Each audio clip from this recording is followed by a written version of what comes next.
नमस्कार, बहुत स्वागत है आपका बिहार खबर के इस खास बुलेटिन में। मैं हूं आपके साथ वैष्णवी झा। बुलेटिन की शुरुआत करेंगे हेडलाइंस के साथ। संजय जायसवाल ने बिहार में महागठबंधन की सरकार पर बोला हमला। सीएम नीतीश कुमार और डिप्टी सीएम तेजस्वी यादव की इच्छा हुई पूरी। पीएफआई पर 5 साल के लिए बैन लगे को लेकर लालू प्रसाद यादव ने दिया बड़ा बयान। कहा सबसे पहले आरएसएस को बैन कीजिए। सुशील कुमार मोदी ने लालू प्रसाद यादव को दिया खुला चैलेंज। हिम्मत है तो आरएसएस पर बैन लगाकर दिखा दीजिए। सुपौल में 2 बाइक एक दूसरे से टकराई, 5 लोग सवार थे, 2 लोगों की मौत, 3 गंभीर रूप से घायल। सलमान खान की हत्या की साजिश रचने वाले गिरोह का शूटर बिहार से हुआ गिरफ्तार। पंजाब का है कुख्यात अपराधी। अब खबरें जानेंगे विस्तार से। बीजेपी के वरिष्ठ नेता और प्रदेशाध्यक्ष संजय जायसवाल ने बिहार में महागठबंधन की सरकार पर हमला बोला। गृह मंत्री की ओर से पॉपुलर फ्रंट ऑफ इंडिया पर 5 साल के लिए लगे प्रतिबंध पर उन्होंने कहा कि बिहार के सीएम नीतीश कुमार और डिप्टी सीएम तेजस्वी यादव की इच्छा पूरी हुई है। संजय जायसवाल ने बुधवार को ट्वीट कर लिखा, महागठबंधन बनने के समय ही मैंने कहा था कि गठबंधन पीएफआई के अफसर जो सरकार में बैठे हैं और उसके समर्थक जो आरजेडी में हैं उन्होंने मिलकर बनाया है। उस वक्त नीतीश जी और तेजस्वी जी कहते थे कि अगर पीएफआई आतंकवादी संगठन है तो उसे क्यों नहीं प्रतिबंधित करते हैं। आज उन दोनों की इच्छा की पूर्ति हुई है। मुझे पूरा विश्वास है कि बिहार में जो पीएफआई के स्लीपर सेल है और सरकार में जो पीएफआई समर्थक अफसर बैठे हैं, अब उन पर भी कार्रवाई बिहार सरकार अवश्य करेगी। बीजेपी प्रवक्ता निखिल आनंद ने ट्वीट कर लिखा, कभी #SIMI ने देश को आतंक की आग में झोंकने की साजिश रची। अब #PFI यही काम कर रही थी, जिस पर 5 साल बने बैन के गृह मंत्रालय के निर्णय का स्वागत है। तथाकथित धर्मनिरपेक्ष और तुष्टीकरण की राजनीति करने वाले राजनीतिक दलों को चेतावनी है कि राष्ट्र विरोधी संगठनों के साथ गठजोड़ कर राजनीति ना करें। निखिल आनंद ने कहा कि पीएफआई ने हाल ही के दिनों में अपना नेटवर्क पसारा। इसके अधीनस्थ सरकार भी थे, जिसके माध्यम से ये चैरिटी के नाम पर आतंक का जड़ जमा रहा। मदरसों और मस्जिदों पर भी ये अपना गलत प्रभाव डालकर लोगों को प्रलोभन देकर आतंक में धकेल रहे थे। पिछले दिनों बिहार में जिस तरीके से मुख्यमंत्री की नाक के नीचे पीएफआई का पूरा खुलासा हुआ, 20,000 लोगों की यहीं से ट्रेनिंग दी गई। इस तरह के संगठन को निश्चित तौर पर बैन करना चाहिए। बिहार की राजधानी पटना के फुलवारी शरीफ से टैलेंट मॉड्यूल की बात सामने आई थी। इसके बाद धीरे धीरे जांच इतनी तेज हो गई कि कई राज्यों में छापेमारी और कई लोगों को गिरफ्तार भी किया गया। फुलवारी शरीफ से ही भारत को साल 2047 तक इस्लामी राष्ट्र बनाने की मिशन 2047 का राज खुला था। यह भी पता चला था कि 12 जुलाई को पटना में प्रधानमंत्री नरेंद्र मोदी के कार्यक्रम के दौरान हमले की साजिश रची गई थी। अब देश में 5 साल तक के लिए पीएफआई पर गृह मंत्रालय की ओर से प्रतिबंध लगाने के बाद नेताओं के बयान भी सामने आ रहे हैं। देश के 5 साल के लिए पीएफआई पर लगे बैन को लेकर आरजेडी सुप्रीमो लालू प्रसाद यादव ने बयान दिया कि पीएफआई बैन पर बात करते हुए लालू ने कहा कि ऐसे संगठन पर बैन लगना चाहिए। इसके साथ ही कहा कि सबसे पहले आरएसएस पर बैन लगना चाहिए। ये लोग मुस्लिम संगठनों को निशाना बना रहे हैं और हर बात में हिंदू मुस्लिम करते हैं। लालू प्रसाद यादव ने कहा कि पीएफआई पर जांच हो रही है। पीएफआई की तरह जितने भी संगठन हैं सभी पर प्रतिबंध लगना चाहिए, जिसमें आरएसएस भी शामिल है। सभी पर प्रतिबंध लगाए जाए। सबसे पहले आरएसएस को बैन करिए, ये उससे भी बदतर संगठन है। लालू यादव ने कहा कि कुछ मिले तो कार्रवाई करिए। पीएफआई का हवा दिखा रहे हैं लोगों के ऊपर। आपका कैसा शासन है?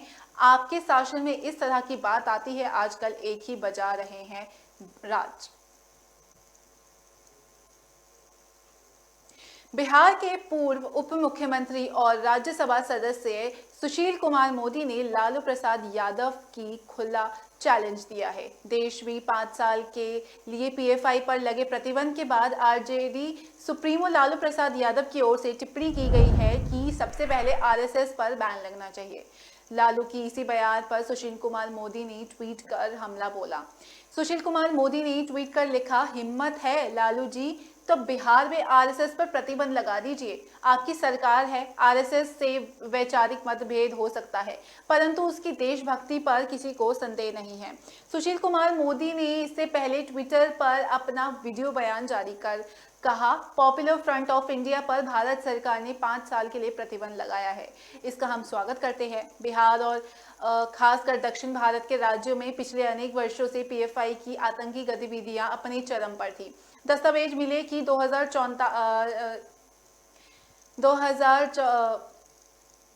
तक भारत को मुस्लिम राष्ट्र बनाना है। नरेंद्र मोदी को 14 जुलाई को जब रैली थी तो टारगेट किया गया था। बिहार में जो महागठबंधन है, ये लोग आतंकवाद का मुकाबला नहीं कर सकते। आरजेडी सुप्रीमो लालू प्रसाद यादव ने पीएफआई बैन पर बात करते हुए कहा कि ऐसे संगठन पर बैन लगना चाहिए। इसके साथ ही सबसे पहले आरएसएस पर बैन लगना चाहिए। ये लोग मुस्लिम संगठनों को निशाना बनाते हैं और हर बात में हिंदू मुस्लिम करते हैं। साथ ही कहा कि पीएफआई पर जांच हो रही है। पीएफआई की तरह जितने भी संगठन हैं, सब पर प्रतिबंध लगना ही चाहिए, जिसमें आरएसएस भी शामिल है।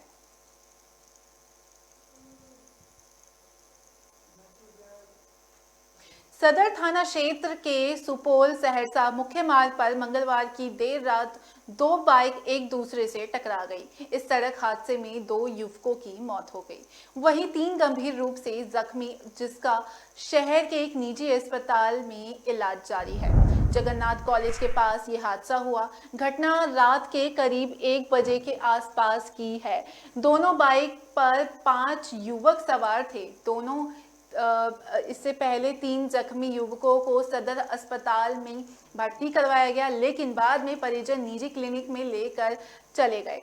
मृतक शुभम कुमार उर्फ टाइगर सुपौल शहर के वार्ड नंबर 3 का रहने वाला था। उसकी बहन वार्ड पार्षद का चुनाव लड़ रही है। शुभम के पिता ने बताया कि मंगलवार की शाम उन्होंने अपने बेटे को फ़ोन किया तो उसने बताया कि वह बाज़ार में है। 9 बजे रात भी दोबारा फ़ोन किया तो उनके बेटे ने बताया कि वो सहरसा में है, घर जाने में लेट होगा और फ़ोन काट दिया। पिता ने कहा कि जिस समय फ़ोन कटा उस समय उनके बेटे की किसी से बहस हो रही थी। कहा कि उनका बेटा अपनी बहन के लिए चुनाव प्रचार के लिए पर्चा बांटने वाला था। आशंका है कि उनके बेटे की हत्या हुई है। उन्होंने कहा कि वह नाम नहीं लेंगे, लेकिन प्रशासन इस घटना की जांच करे। जिस बाइक पर शुभम कुमार उर्फ टाइगर था, उस पर उसके 2 और युवक शिवा भगत और विशाल कुमार भी सवार थे। तीनों एक ही बाइक पर सवार होकर सहरसा से सुपौल आ रहे थे। हादसे में दूसरी बाइक पर सवार 2 युवक सहरसा के बिहार थाना इलाके के बाड़ा गांव में रहने वाले निवासी थे। उनकी पहचान आशीष यादव और संजय कुमार के रूप में हुई है। दूसरी बाइक पर सवार आशीष यादव की मौत हो गई।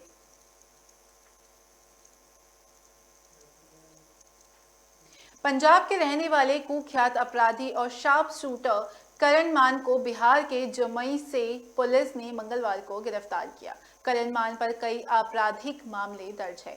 पंजाब का कुख्यात अपराधी लखवीर सिंह उर्फ लंडा गिरोह का शार्प शूटर है। बॉलीवुड फिल्म अभिनेता सलमान खान की हत्या की साजिश रचने वाला गिरोह में ये शार्प शूटर शामिल था। करण मान की गिरोह थाना क्षेत्र से पुलिस से गिरफ्तार किया। शार्प शूटर करण मान के खिलाफ पंजाब के विभिन्न थानों में लूट, हत्या, रंगदारी, अपहरण, चरस तथा तस्करी, आर्म्स एक्ट सहित कई आपराधिक मामले दर्ज हैं। इस पे पुलिस की आंखों में धूल झोंकते हुए बेचने के लिए करण मान जमुई में छुपा था। यहां की पुलिस ने गुप्त सूचना मिली कि करण मान थाना क्षेत्र में छुपा हुआ है। पुलिस ने छापेमारी की और गिरफ्तार कर लिया। छापेमारी के लिए जमुई एसपी शौर्य सुमन ने एक टीम बनाई थी, जिसके बाद टीम ने गरही थाना क्षेत्र के दरिमा गांव में सीमावर्ती क्षेत्र में सर्च अभियान चलाया था। इसके बाद गिरफ्तारी की गई। इधर करण मान की गिरफ्तारी को पुलिस ने बड़ी सफलता मान रही है। छापेमारी के दौरान संदिग्ध परिस्थिति में दरिमा गांव के व्यक्ति भागने लगा था। पुलिस ने शक पर उसको पकड़ लिया। पूछताछ में उसने अपना नाम करण मान बताया। उसने स्वीकार किया कि वह लखवीर सिंह उर्फ लंडा गिरोह के साथ संलिप्त है। करण मान को पकड़कर न्यायिक प्रक्रिया के बाद पंजाब पुलिस से संपर्क कर उसे सौंप दिया गया। करण मान एकता नगर चमरंग रोड का रहने वाला है। इस शार्प शूटर का संबंध गैंगस्टर लखवीर सिंह उर्फ लंडा के से है, जो वर्तमान में कनाडा में रहता है। ये दोनों जमुई क्यों आए, इसके बारे में फिलहाल अभी पुलिस जांच कर रही है।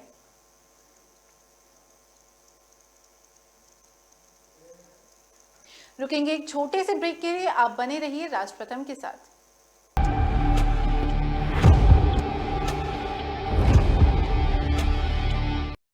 दिल का परिंदा उड़ चला, अंदाज अपना मन चला, खुद की तो सुन ले, जी भर के जी ले, रुकना ना तू अब ठहर।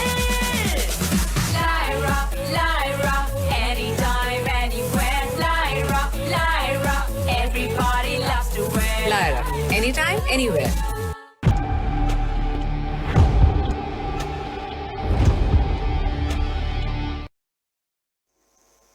ब्रेक के बाद स्वागत है आपका। रुक करेंगे अगली खबर का। लालू तेजस्वी के राष्ट्रीय जनता दल की कहानी अब नए मोड़ पर आ गई है। पार्टी के भीतर भी इस नए मोड़ पर खूब चर्चा हो रही है। आरजेडी ने अपनी सदस्यता अभियान का विश्लेषण किया तो ये बात सामने निकल कर आई कि 1.5 करोड़ सदस्य अकेले बिहार में बने, जिसमें 50% सदस्य ऐसे हैं जिनकी उम्र 20 से 40 वर्ष के बीच है। यानी सदस्यों के लिहाज से आरजेडी के पास युवाओं का एक बड़ा वर्ग उपलब्ध हो गया है। आरजेडी के नेताओं का कहना है कि ये ट्रेंड बता रहा है कि आगे की कहानी का जो प्लान है वो किस तरह से बन रहा है।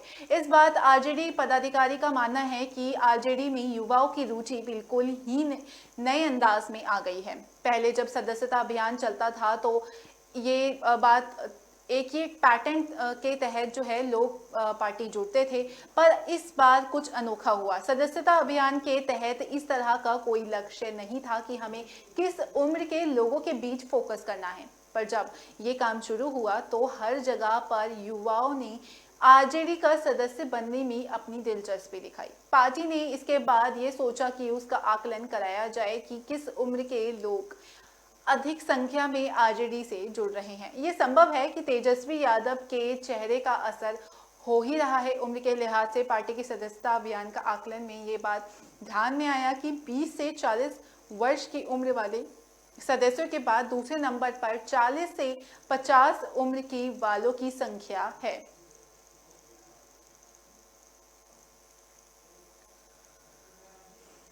मानसून सितंबर महीने में अपनी सक्रियता दिखा रहा है। बीते कुछ दिनों से प्रदेश के विभिन्न जिलों में बारिश होने से मौसम सुहाना बना हुआ है। शारदीय नवरात्र के पहले दिन सोमवार को राजधानी समेत प्रदेश के आसपास इलाकों में एक मेघ गर्जन के साथ हल्की बारिश होने से मौसम सामान्य बना रहा। इससे नवरात्र का उपवास करने वाले को भी सहूलियत हुई। मौसम विभाग केंद्र पटना के अनुसार राजधानी समेत प्रदेश के 18 जिलों में वज्रपात मेघ गर्जन के साथ हल्के से मध्यम स्तर की बारिश का पूर्व अनुमान है।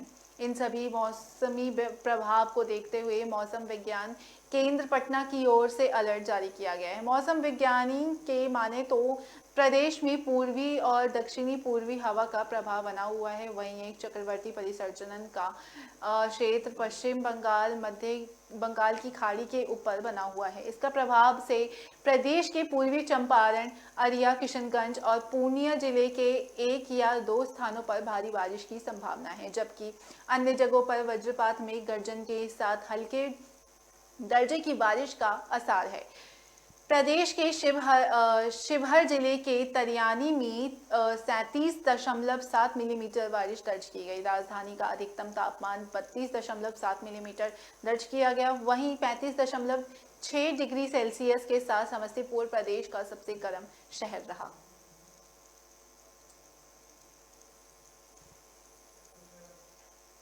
पटना के पीएमसीएच के डाटा वार्ड में जूनियर डॉक्टर्स और मरीज के परिजनों के बीच मारपीट का वीडियो सामने आने के बाद इस मामले पर जांच कराने का फैसला लिया गया। आपको बता दें कि जांच स्वास्थ्य विभाग के अलावा पीएमसीएच प्रशासन के द्वारा अपनी तरफ से शुरू कर दी गई। स्वास्थ्य विभाग के अपर मुख्य सचिव प्रत्यय अमृत ने बैठक बुलाई थी, जिसमें ये फैसला लिया गया था। पीएमसीएच टाटा वार्ड में परिजन और डॉक्टरों के बीच में मारपीट होने के बाद जांच के लिए 5 सदस्यीय टीम बनाई गई है। इसमें अध्यक्ष डॉक्टर कौशल कुमार को बनाया गया। टीम को 7 दिनों में अधीक्षक की रिपोर्ट सौंपी जाएगी। उसके बाद जो दोषी पाए जाएंगे उनको चिन्हित कर उस पर कार्रवाई की जाएगी। कल अपर मुख्य सचिव के द्वारा बैठक बुलाई गई थी, जिसमें ये सब चीज़ें निकल कर सामने आई, जिसमें वीडियो में देखकर अधिकारियों ने पीएमसीएच के जूनियर डॉक्टरों को फटकार लगाई। साथ ही उनकी मांगों को लेकर कहा कि इस पर विचार की जाएगी। इस बैठक में जूनियर डॉक्टर ने अपनी सुरक्षा की मांग रखी। 70 वर्षीय मरीज को पीएमसीएच के इमरजेंसी वार्ड में एडमिट कराया गया था। एडमिट होने के कुछ ही देर बाद उसकी मृत्यु हो गई। इसके बाद परिजन मौत के लिए डॉक्टर को जिम्मेदार ठहराने लगे। उनका आरोप है कि डॉक्टरों की लापरवाही के कारण उसके परिजन की मौत हो गई। उनके कहने के बाद समय से इलाज शुरू नहीं किया गया। यहीं से विवाद बढ़ता चला गया। वीडियो में दिख रहा है कि एक डॉक्टर और युवक के बीच हाथापाई हो रही है। कुछ देर में दूसरे डॉक्टर जुटते हैं, फिर बेरहमी से दोनों युवकों को दौड़ा कर मारते हैं। वहीं जूनियर डॉक्टर एसोसिएशन ने आरोप लगाया कि मरीज की मौत के बाद परिजनों ने ड्यूटी पर तैनात डॉक्टरों के साथ गाली गलौज और मारपीट की। अब बाहर से असामाजिक तत्वों को बुलाकर गोली मारने की धमकी भी दी।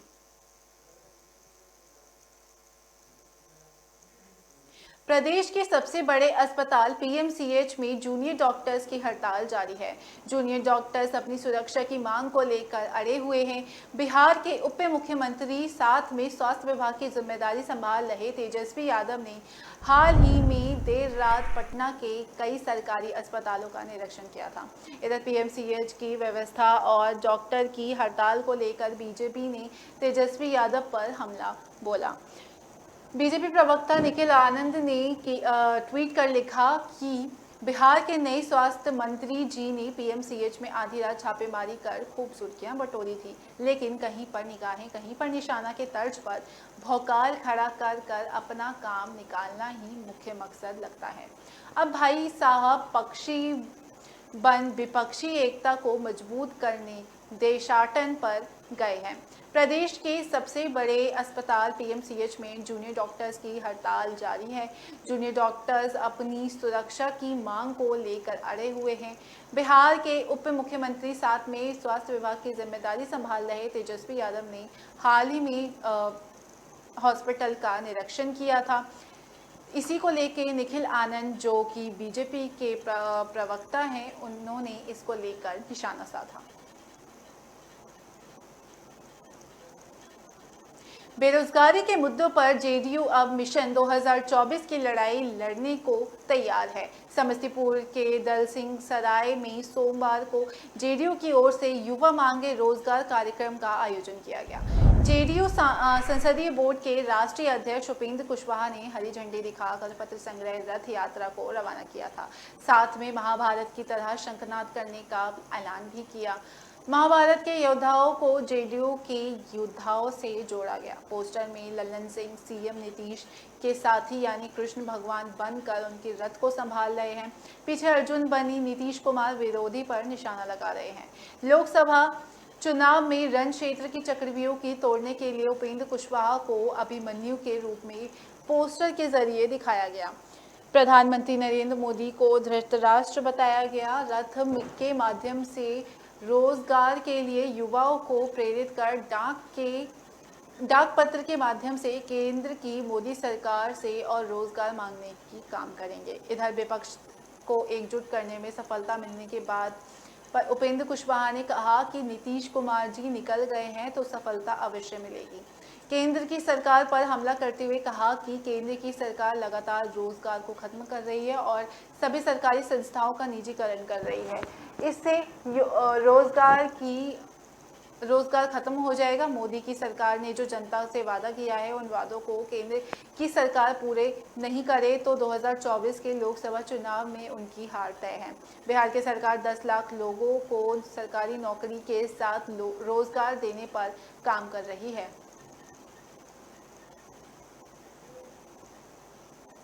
रुकेंगे एक छोटे से ब्रेक के लिए, अब बने रहिए राज प्रथम के साथ।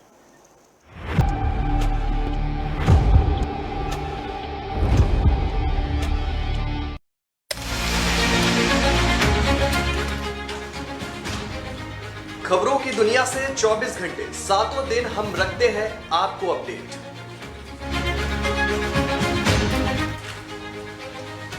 मोहल्ले, नुक्कड़, सड़क, चौराहे, जिले से लेकर सूबे तक हर छोटी सी छोटी खबर हम पहुंचाते हैं आप तक।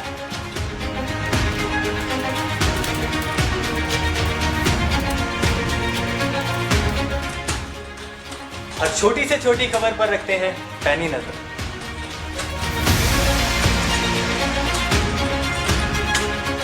हर खबरों को अपने बेबाक अंदाज में खबरें पहुंचाते हैं आपके हाथ में।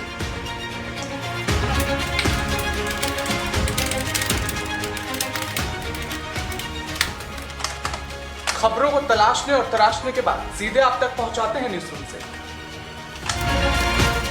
सिर्फ खबरों को आप तक पहुंचाने की जिम्मेदारी नहीं उठाते, बल्कि खबरों के पीछे की हकीकत को भी आप तक पहुंचाते हैं हम, क्योंकि हम है राज प्रथम, जो खबरें पहुंचाए आप तक बताओ।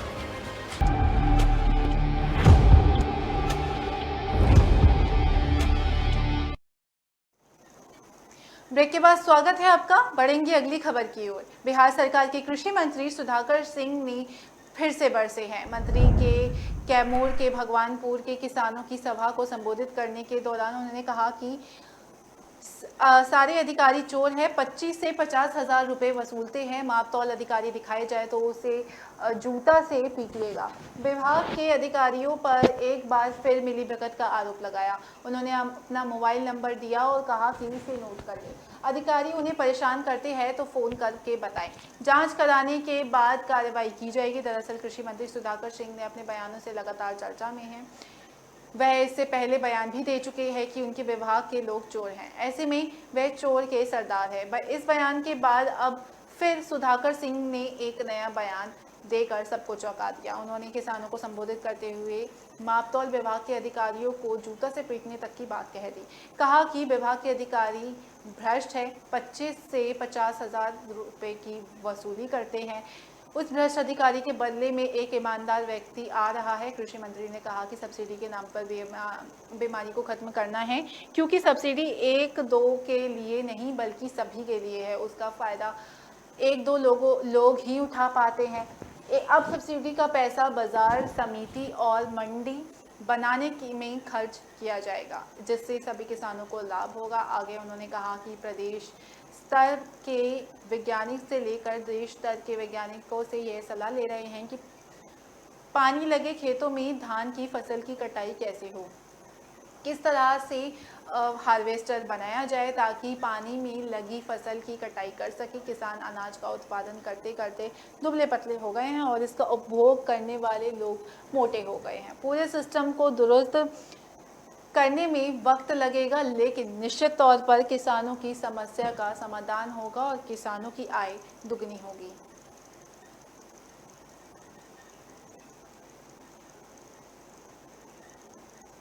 फुलवारी शरीफ अनासीवाद सड़क पर प्रखंड कार्यालय के समीप दोपहर चलती ऑटो पर अचानक एक पेड़ गिर गया। ऑटो में ड्राइवर सहित 5 लोग सवार थे। एक यात्री की मौके पर ही मौत हो गई, वहीं एक ने इलाज के दौरान दम तोड़ दिया। ऑटो ड्राइवर समेत 3 लोग गंभीर रूप से घायल हैं। हादसे की सूचना के बाद पुलिस मौके पर पहुंची और उन्हें एम्स भेजा। घटना दोपहर 1 बजे की आसपास की बताई जा रही है। फुलवारी शरीफ अनीसाबाद सड़क पर प्रखंड कार्यालय के आगे नगर परिषद का कूड़ा डंपिंग यार्ड है।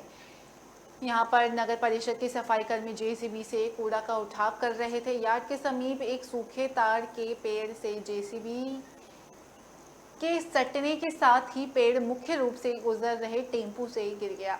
इसके बाद अफरा तफरी मच गई। हादसे में टेम्पू क्षतिग्रस्त हो गया। ऑटो में सवार कटिहार के मिर्जा बाड़ी निवासी परमानंद सिंह के पुत्र विनोद सिंह एम्स में अपना इलाज कराने गए थे।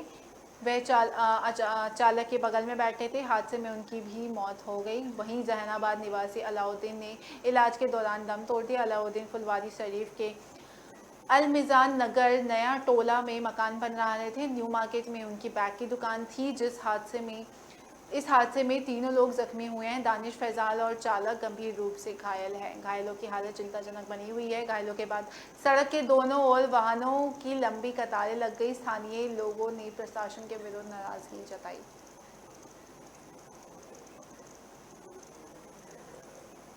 पूर्वी चंपारण में डायरिया और हैजा ने पांव पसार लिया है। बीते 48 घंटे में जिले के केसरिया नगर परिषद में 200 से ज्यादा मरीज का इलाज सामुदायिक स्वास्थ्य केंद्र में चल रहा है।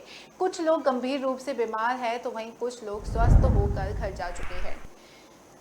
सारंगपुर मोहल्ले का वार्ड नंबर 2, 3, 4, 5, 6 और 11 इस बीमारी से प्रभावित है। वही बीमारी के फैलने से स्वास्थ्य महकमे में हड़कंप मच गया है। मेडिकल की टीम कैंप कर रही है। बताया जा रहा है कि करीब 200 से ज़्यादा लोगों को दस्त और उल्टी जैसे लक्षणों की शिकायत हुई है। इसके बाद उनको नगर में CHC में भर्ती कराया गया।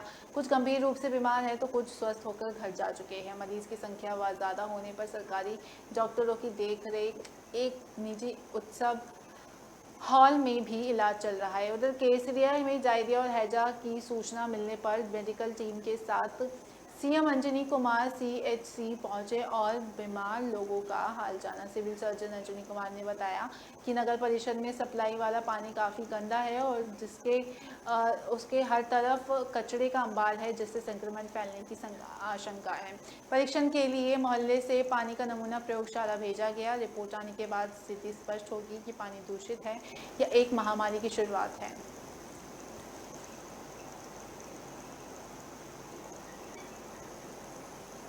बिहार पुलिस अधीनस्थ सेवा आयोग द्वारा 27 सितंबर के दिन इन्फोर्समेंट सब इंस्पेक्टर पदों की सिलेक्शन लेटर रिलीज किए जाएंगे। वे कैंडिडेट्स जो इस परीक्षा का हिस्सा बने हो वे रिलीज होने के बाद आधिकारिक वेबसाइट से सिलेक्शन लेटर डाउनलोड कर सकते हैं। इस रिक्रूटमेंट ड्राइव के माध्यम से इन्फोर्समेंट सब इंस्पेक्टर के कुल 212 पदों को भरा जाएगा। ये पद बिहार पुलिस ट्रांसपोर्ट डिपार्टमेंट के लिए है। इन पदों के लिए एप्लीकेशन दिसंबर 2019 और जनवरी 2020 में आमंत्रित किए गए थे।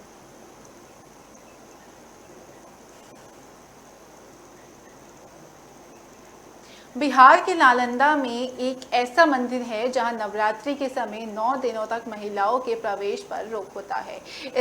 इस मंदिर का इतिहास करीब 350 वर्ष पुराना बताया जा रहा है। गोसरावा गांव में मां आशापुरी मंदिर में नवरात्र के दौरान तांत्रिक आकर यहां सिद्धि पूजा करते हैं। महिलाओं के प्रवेश होने पर तांत्रिक का ध्यान भंग हो सकता है। इस मंदिर में नवरात्र के समय 10 दिनों तक तांत्रिक पूजा होती है। ये परंपरा आदिकाल से चला रहा है। नवरात्र के समय कोई महिला मंदिर में प्रवेश नहीं कर सकती। इसके लिए यहाँ के पुजारी और गांव वाले पूरी तरह से सतर्क रहते हैं। स्थानीय लोगों का कहना है कि तकरीबन 350 वर्ष पहले यहाँ पर माता की प्रतिमा अचानक प्रकट हुई थी। जब इस पर बात की जानकारी यहाँ राजा घोष को मिली तो उन्होंने इसी स्थान पर माता का मंदिर बना दिया था। इसी के कारण मंदिर के निर्माण के बाद जो लोगों ने पूजा पाठ करना शुरू किया। राजा घोष 3 भाई थे जिसके नाम पर घोसरावा, दूसरा बड़गावा और तीसरा तेतरावा नाम पर पड़ा। आए दिन यहाँ पर पूजा के लिए महिलाओं का मंदिरों में घुसना कोई पाबंदी नहीं है, पर नवरात्र में यहाँ पर महिलाओं के लिए 9 दिनों तक प्रवेश वर्जित है।